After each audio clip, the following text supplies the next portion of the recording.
बीच में प्रवीण जी राउत, केंद्रीय ग्राम सभा अध्यक्ष एवं पुलिस नागरिक समन्वय समिति के प्रधान समन्वयक भारत, ये हमारे बीच में उपस्थित है। एक्चुअल में देखा जाए कि बहुत से ऐसे विषय है जिस विषय में उन्होंने काम किया है।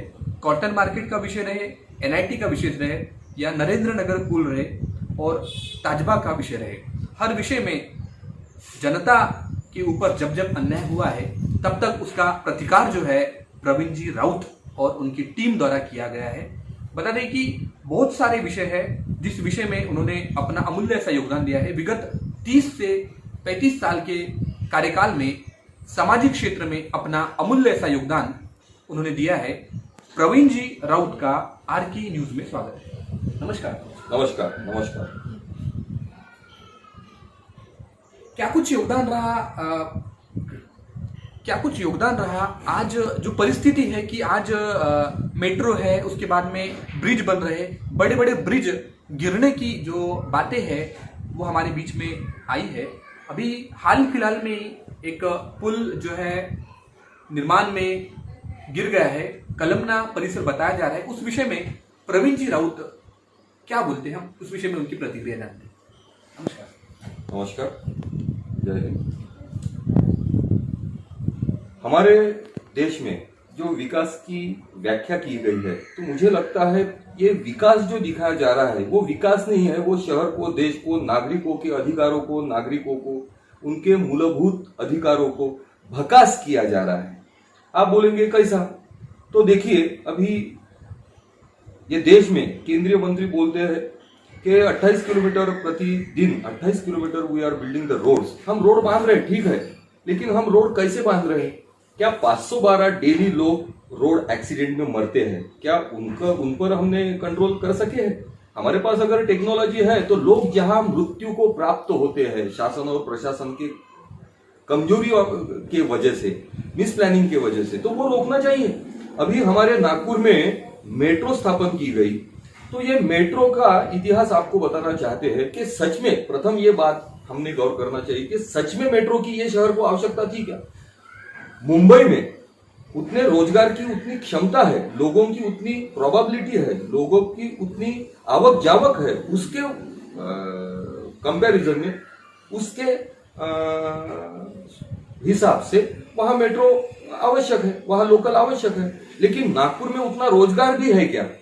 यहाँ सेज है, यहाँ एमआईडीसी है, सब खाली पड़े हैं।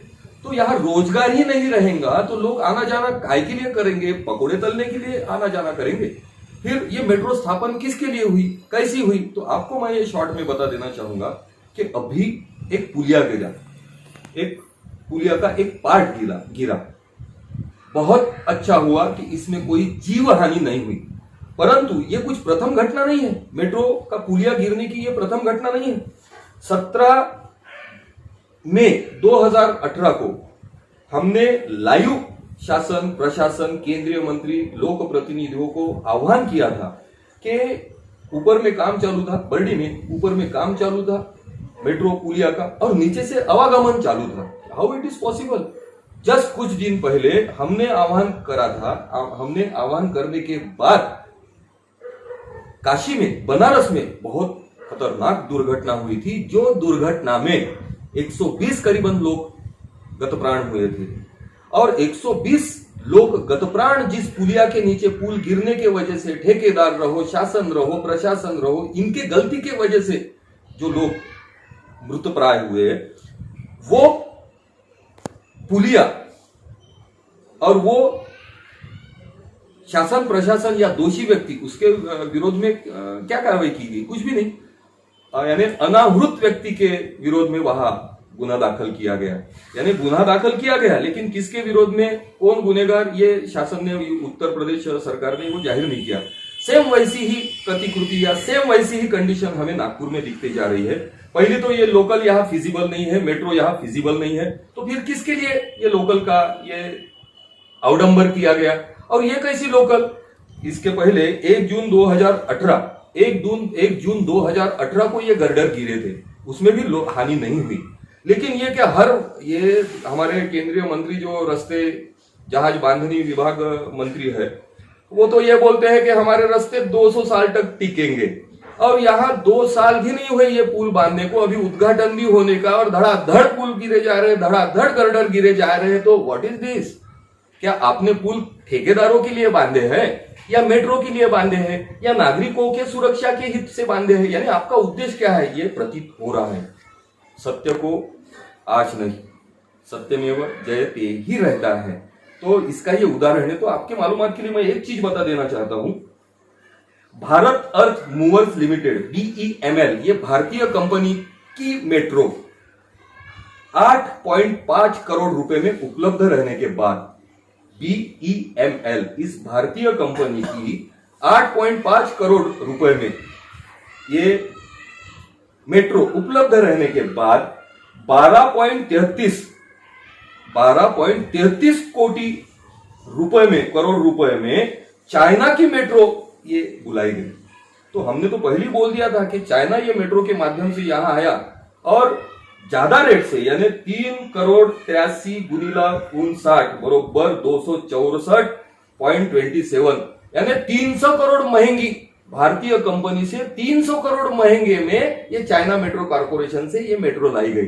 तो आप ही बताइए, मेट्रो में अभी लोग केक काटते हैं, मेट्रो में हैप्पी बर्थडे मनाते हैं, लेकिन मेट्रो में लोग आवागमन नहीं कर रहे हैं। लोग टाइम पास के लिए मेट्रो का वापर कर रहे हैं। किसी का हैप्पी बर्थडे वगैरह रहा, किसी को नागपुर के यहाँ त्यहाँ क्या दिखाना है तो मेट्रो दिखाते हैं, तो चलो मेट्रो में जाके आ जाते हैं। 10-25 रुपए में मेट्रो में आना जाना हो जाता। तो क्या ये उद्देश्य है?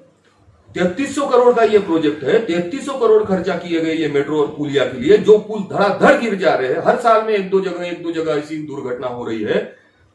हमने उस वक्त भी जाहिर किया था। तो हम ये बोलना चाहते हैं कि देयर इज ए वास्ट अर्थ कारण इसके पीछे है। इसके पीछे नागरिकों का मूलभूत विकास नहीं है, ये मेट्रो के पीछे कंपनियों का विकास है। जैसा हमारे माननीय प्रधानमंत्री साहब कर रहे हैं कि विकास कोरोना पीरियड में सब लोगों की आर्थिक हालत खस्ता हो गई है। सब लोग सर्वसामान्य मध्यम वर्गीय शिक्षा से पीड़ित है, लड़कों के फीस से पीड़ित है, आरोग्य सेवा से पीड़ित है, बिजली के अवैध वसूली से पीड़ित है। फिर खुश कौन है? खुशी कहां है? उद्योगपतियों का प्रॉफिट देखो, 1200 करोड़ प्रतिदिन उनकी आवक बढ़ रही है। What is this? क्या ये सिस्टम जो है, सरकार जो है, वो क्या उद्योगपतियों की सरकार है या जनता की सरकार है? ऐसा सवाल अभी हम कर सकते हैं नहीं। कॉन्फिडेंस से, आत्मविश्वास से हम ये बोलना चाहते हैं, क्योंकि हम भी इस शहर के नागरिक हैं, हम भी इस देश के संवैधानिक अधिकार प्राप्त मालिक हैं। This is nothing but power to people. तो हम ये इंटरव्यू के माध्यम से ये रेलवे प्रशासन को, केंद्र सरकार को, केंद्रीय मंत्री को, लोक प्रतिनिधियों को, नगर सेवकों से लेके तो माननीय प्रधानमंत्री तक हम ये आह्वान करना चाहते हैं कि ये जनता के मौत का खेल अभी बंद किया जाए। विकास के आड़ में, यानी 350 करोड़ रुपए महंगी मेट्रो लेने का क्या कारण था?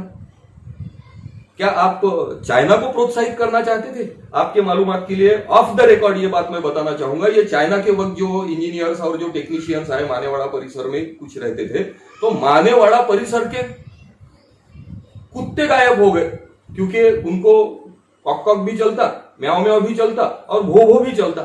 वो उनके पास कोई भेदभाव नहीं, तो कुत्ते गायब होने लगे। तो वो अगर चाइनीज लोग, चाइना के लोग अगर यहाँ मेट्रो के निमित्त से आते हैं, तो क्या ये देश के सिक्योरिटी को धोखा नहीं निर्माण कर सकते? क्या ये हमारे देश की मालूमात उधर चाइना को नहीं, तो ये देश के लिए धोखा नहीं हो सकता? लेकिन काय के लिए ये सब? तो that is all for profit making. और who is making the profit? उद्योगपति। तो फिर ये नेताओं को हम आह्वान करना चाहते हैं कि अभी ये मौत का खेल, ये मौत की सौदागरी का काम ये अभी बंद होना चाहिए। हम तो ये चाहते हैं कि तन मन धन से सदा सुखी हो भारत देश हमारा, सभी धर्म और पंथ पक्ष को दिल से रहे प्यारा, विजय हो विजय हो विजय हो भारत देश हमारा। तो अगर देश को विजय बनाना है तो कंपनियों की दलाली, उद्योगपतियों की दलाली हमें छोड़ के नागरिकों का हित हमें प्रकर्ष से हमें अनुभवना होगा। नागरिकों के हित के लिए हमें चलना होगा। और नेताओं को छोड़ो, चोर चोरी करेगा, डाकू डाका डालेगा, लेकिन हम नागरिक, तो नागरिक का भी ये अधिकार है कि हमने भी हमारी शक्ति का आकलन करते हुए ये लोक प्रतिनिधि, दे आर आवर रिप्रेजेंटेटिव, वो हमारे दीवान जी हैं, वो हमारे मुनिम जी हैं, साधु संतों ने, महापुरुषों ने, संविधान में ये लिखा गया है। There is no need to tell by other means. तो नागरिकों ने भी हमारी शक्ति ध्यान में रखते हुए खुद की सुरक्षा, स्वच्छ सुंदर सुरक्षित, मेरा नहीं हमारा देश है, अगर कोई अन्य अत्याचार करता है और उसको कोई देखते रहता है तो वो भी उतना ही दोषी है, डॉक्टर बाबा साहब ने बोला है। तो साधु संतों के दृष्टि से जो हमारा देश है, उस दृष्टि से देश को अगर हमको स्वच्छ, सुंदर और सुरक्षित रखना है तो हर नागरिक को आवाज उठाना ही पड़ेगा, और ये समय की मांग है, अन्यथा देश का कुछ खरा नहीं।